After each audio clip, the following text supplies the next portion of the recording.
Well, I think tonight we heard a lot of community input as far as changes that they'd like for us to consider at the police department, reviews that they would like us to undergo. And as we have done so many times at the Austin Police Department, we welcome these reviews. We have sought some of these reviews on our own in the past, whether it be the Center for Policing Equity report that we did several years ago, and then other reports that we've done. So we look forward to undergoing these reviews. Along with the reviews that have already been done. The city auditor has done a review on the matrix report to determine our implementation of the recommendations from that report. We've also had the city's equity division. We requested that the police department go through an equity assessment this year, and that assessment has been done and is in its final stages. And then we had hired a training specialist from the world of academia, a PhD, Dr. Sarah Villanueva, who has, in her short 3 months with us, already done her own assessment of the training academy as well. So this is an area where we recognize the importance of both recruiting and training, because we have to control who comes in the organization to ensure that we have men and women that are appropriate for this profession. So these studies, I think, will further the work that's already been done, and we stand ready to implement any recommendations that come from them. How do you feel about a cadet class potentially being delayed here?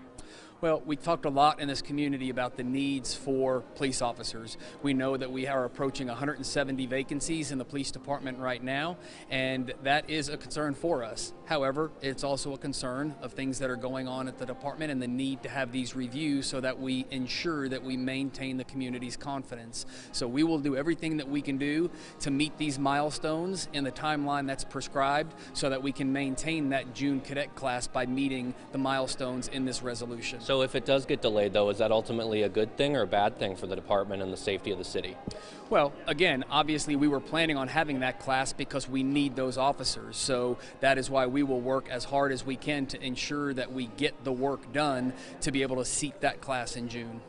Do you think it was fair that some of the criticism tonight was directed at you personally? Well, when you serve as the police chief, you should expect to have criticism. It is a difficult job with a lot of decisions, and it is a job with a lot of responsibility, and so I would expect to get criticism, and with the allegations that we're looking at as a department right now, I should expect that. Mayor Pro Tem Garza said that she's lost confidence in you. What are your thoughts on what she had to say? I heard her express her disappointment in events as of late, and I look forward to having a conversation with her regarding that. Do you believe that APD has a systematic problem with racism? I think this is something we absolutely have to look into based on things that we've seen and questions that have come up, and I think that's going to be the focus of this report, is to identify any areas where that may be impacting any of our operations, whether it's training or recruiting or any of our other operational issues. Chief, do you personally feel your job is in jeopardy? You know, I'm not aware that my job is in jeopardy right now. I am understanding of the concerns that exist both within the department and within the community, and I stand ready to serve and to implement whatever comes out of these recommendations. Did you ever have any inclination that there was this kind of racist comments going around in the department?